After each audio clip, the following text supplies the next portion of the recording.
বড় সাহস তুই আমার উপরে আমার মায়ের উপরে কথা কস? ওই আমার মাই তো ঠিক কথাই কইছে রে। তোর মতো একটা ফকির নিরে আমি বিয়ে না করে যদি অন্য জায়গায় বিয়ে করতাম, তাহলে আজকে 2 হাত ধরে আমি টাকা পেতাম। আমার বোনদের বিয়ের মধ্যে আজকে কোনো সমস্যা হইতো না। আমি ধুমধাম কইরা আমি আমার বোনদের বিয়ে দিতে পারতাম। তোর আমি সাপ সাপ কই দিতেছি, আমার বোনের বিয়েতে যে টাকা লাগবে এই সব টাকা তুই তোর বাপের বাড়ি থেকে আনবি, নাইলে আমি তোরে তালাক দিমু কয়ে দিলাম। তোর আমি তালাক দিমু, মনে রাখিস।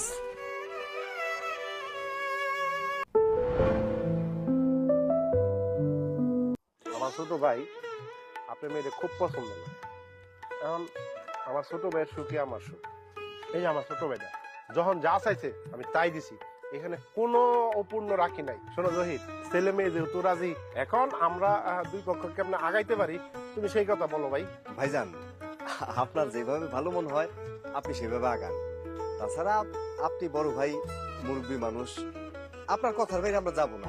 বাহ জহির বাহ, তুমি কি সুন্দর কথা বলছো। ভালো কাজে আর ভালো সিদ্ধান্তে বেশি লোকের কথা বলা উচিত না, তাতে কথার গুরুত্ব নষ্ট হয়।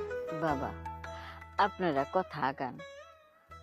আমার বাপ মারা মেয়েটারে একটা সুন্দর দিন দেখা আপনাকে ঘরে তুলে নেন, এতে আমি শান্তি। আরে খালামা কি যে কন্যা দইরা নেন, আপনার মেয়ের সাথে আমার ছোট ভাইয়ের বিয়ে হইয়া গেছে। আরে তাছাড়া তো এনে কোনো সমস্যা নাই, ছেলে মেয়ে দুইজনই রাজি, খালি এখন বিয়ে বানানোটা বাকি আর কি।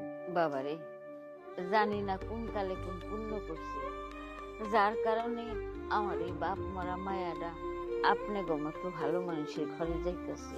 সব আল্লাহর ইচ্ছা। আপনার মেয়েটা ডিভোর্স, আগে একবার বিয়ে হয়েছে। এই যে আমার ভাইটা অবিবাহিত, সে যদি ইচ্ছে করতো অনেক ধনী পরিবারে বিয়ে করতে পারতো। এই ব্যাপারে আমার ভাইয়ের যেহেতু আপত্তি নাই, আমার কোনো আপত্তি নাই।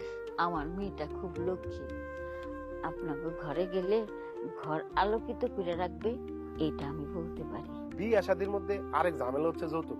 আমি কিন্তু যৌতুকের পক্ষে নাই, যৌতুকের ঘোর বিরোধী কিন্তু আমি। তাছাড়া খালামা, যৌতুক দেওয়া এবং যৌতুক নেওয়া দুইটাই কিন্তু অপরাধ। আপনাদের মেয়েরে খুশি হয়ে যা দিবেন সেটা অন্য বিষয়, মেয়ের সুখের কথা চিন্তা করে এখন তো কত কিছুই দেয়। এই ধরেন আপনার মেয়ের ঘরটা সাজাই দেওয়ার জন্য সোফা, এলইডি টিভি, ফ্রিজ, খাট, মানে এইসব তো কোনো বিষয়ই না। এই যে টিভির কথাটা কইছি, এটা কিন্তু আমি আপনার মেয়ের জন্যই বলছি। আপনার মেয়ের তো আমার বাড়িতে কোনো কাজ নাই, এই ধরেন সারাদিন বসে থাকবো,